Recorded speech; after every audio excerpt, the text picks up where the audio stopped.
Spiking. What is it? Dictionary definition says that it's the unconsensual addition of dangerous or hazardous chemicals to someone else's drink or food. But it's so much more than that. It's an extensive and ever-evolving issue in our community, in our current society. It's an imperative matter that we need to take. It's an imperative matter that we need to take as seriously as anything else. 1 in 9 women report being spiked, and only 4 out of 10 of those women actually say that they would trust the police with this information. I myself have been spiked, which just goes to show that it can happen to absolutely anybody. Now, perchance, did you notice something going on behind me? Let's take a look.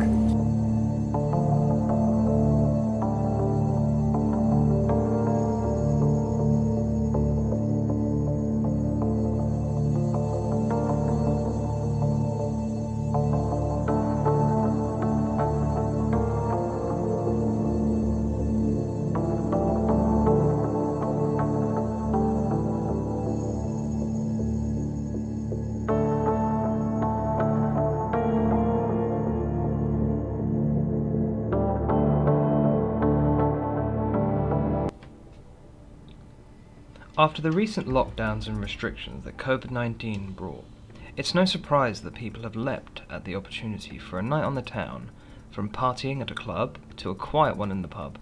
We've all enjoyed the easing of the restrictions with a nice social drink.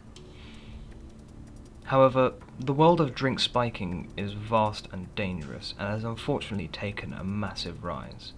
Its elusive and discreet nature means that anyone could be at risk. The intentions behind spiking are ambitious, to say the least, making it all the more alarming as an issue. Spiking is extremely prevalent in our modern day and unfortunately far more common than you may think. That's why I'm creating this documentary, to raise awareness on the serious and sinister reality of spiking. The terrifying thing about spiking is that you think it'll never happen to you. However, recent reports suggest the chances of being spiked may be higher than you think, especially for young women. In reality, spiking is arguably one of the worst possible things that can happen on a night out. There are several different instances of spiking, there are several different ways in which spiking can happen. However, the primary problem is the unpredictability of it. Unfortunately, you never know when it's going to happen. You never know what's going to happen. It's an incredibly scary event. As stated previously, I have unfortunately fallen victim to spiking. Having my drink had something in it, I'm not too sure what. However, it left me feeling sick, it left me feeling drowsy, and it left me feeling practically unable to function. And if I was to go to the police or anybody, unfortunately, they wouldn't always believe you. You put the report in anyway. You make sure you always report it. Even if they don't believe you, always report it. Even celebrities have had it happen to them, like Love Island's Sharon Gafka. She didn't believe the paramedics that took care of her. They did not believe her. It's unfortunate, very unfortunate. However, the best thing that we can do is fight back against it. As with anything in our modern day society, if an issue arises, somebody will be there to stop it. Somebody will be there to come up with a way in which we can prevent it, such as using different methods like drink stoppers, where You place a small film lid over a glass, and it prevents anybody from putting anything in it. There's also drink detectors, in which if you feel that you have been spiked, all you have to do is place one of those tablets inside, and it will tell you if you have. Additionally, tests have been done on specific drinks, just in case they have been spiked. However, unfortunately,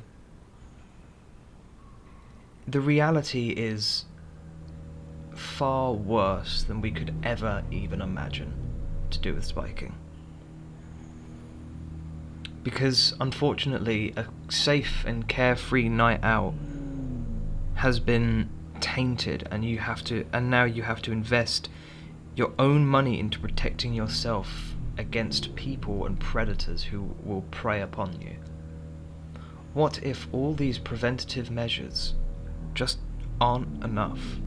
Unfortunately, spiking doesn't just end in bars and clubs, because it can also happen in certain university events. It can happen in school events. It can happen absolutely anywhere, and that's the nature that is the scariest. I'm scared for our youth. I have no idea how we will prevent this method of spiking, especially injections. Injection spiking is when a person will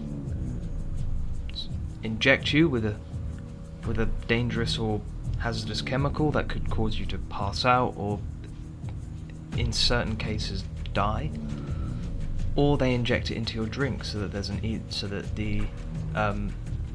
no obvious addition to your drink. There's no way to really handle being spiked in a non-confrontational way, but that's the unfortunate nature of it. You don't know. You never know. No one will ever know, which is the unfortunate truth. You'll feel a pain, you'll feel scared, your anxiety will flare, and you just won't know what to do. However, there are people you can talk to. No matter how scared, no matter how anxious, there are always people to talk to about this situation. The following recording is of an interview between a victim of spiking and the interviewer. Whereabouts were you? So where were you spiked? So I was spiked in a local bar in Chichester that I'd been to quite frequently and never had any issues before. So it came quite a shock to me when I did actually find out I'd been spiked. I see. Literally, it's just a matter of anywhere it can happen, even if you're in a familiar place. That is just in general terrifying. Thank you. Second question. How did you know you had been spiked? Or how did you know something was wrong? I knew something wasn't right as I'd only drank half a glass of wine. I only intended for a quiet night and a couple of drinks with my friends. So when I started to fade in and out of consciousness after only having half a glass, I knew something was very wrong. Right. So literally one drink and you were just completely gone. Well, not gone, but there was clearly something wrong with that drink if it just made you instantly dazed and somewhat unconscious. So question 3, who were you with? So were you with anybody? Yeah, I was with a group of a few friends. As I said, we were just going for a quiet drink. It was nothing special. I was so lucky I had other people there with me to help me. That's good. That is very good that you were with people that you can somewhat trust to keep you safe, because not a lot of people have that, unfortunately.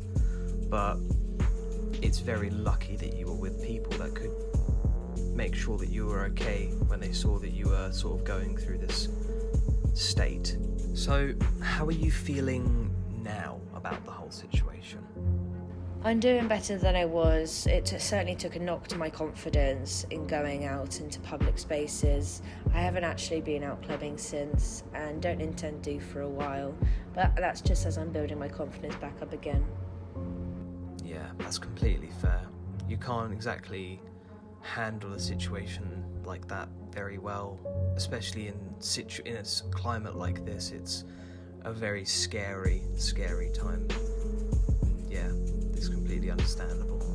So in the long run, was there justice for you? Yes, there was justice to an extent. I did have to go to a police station and fill out a witness statement, as there were multiple women who had been spiked by the same person that night. However, I'm yet to be informed of any results. Right. Well, that's kind of to be expected, because unfortunately there's not a lot of CCTV. However, you've done the most amazing thing that you can do, which is go to the police and at least note it down, because if they know about it, then they can prevent it in the future. It shouldn't have happened to begin with, but you have helped so many people just by filing that report. And the final question is, what advice would you give to people who could potentially be in this situation? My best advice for anyone going out drinking is to never leave your drinks unattended, and make sure you're looking out for yourself and your friends, as this is the most important thing, and know exactly what to do just in case you do get spiked. Thank you very much, Emma. That was fantastic. Absolutely take that advice into consideration whenever you go drinking or whenever you go out with friends. Make sure to always follow the advice given. Thank you very much, Emma. I've been Jamie. That was your interview. Thank you very much. If you or anybody you know has been spiked, then use the website Talk to Frank. In order to stay safe during this time, plan your night out, including your journey there and back. Make sure the venue you are going to is licensed. Venues are required to take steps to ensure the safety of their customers. When going to a pub, club or party, avoid going alone. Friends can look out for one another. Stay aware of what's going on around you and keep away from situations you don't feel comfortable with. Think very carefully about whether you should leave the pub, club or party with someone you've just met. Make sure your mobile phone has plenty of charge in it before you leave home, and keep your mobile safe. In order to avoid drink spiking, always buy your own drink and watch it being poured. Don't accept drinks from strangers. Never leave your drink unattended while you dance or go to the toilet. Don't drink or taste anyone else's drink. Throw your drink away if you think it tastes odd. If you start to feel strange, sick or drunk when you know that you couldn't be drunk, seek help from a trusted friend or the venue management. If you think you have been spiked, get a close friend to get you out of that place as soon as possible and take you home, or to hospital if seriously unwell. Or ring a friend, relative or partner and ask them to come and pick you up. If you feel unsafe, vulnerable or threatened, you can also ask for help by approaching venue staff and asking them for Angela. This code phrase indicates to staff that you need help, and a trained member of staff will then support and assist you. Make sure you can trust the person you ask for help. Don't go anywhere with a stranger or acquaintance. Make sure that you can trust the person you ask for help. Don't go anywhere with a stranger or acquaintance. Once you are safely home, ask someone to stay with you until the effects of the drugs have worn off, which could be several hours. Don't hesitate to call for medical help if you need it, and do tell the police what happened. If you have been sexually assaulted, you can contact a sexual assault referral centre for support. Find your nearest on the NHS website.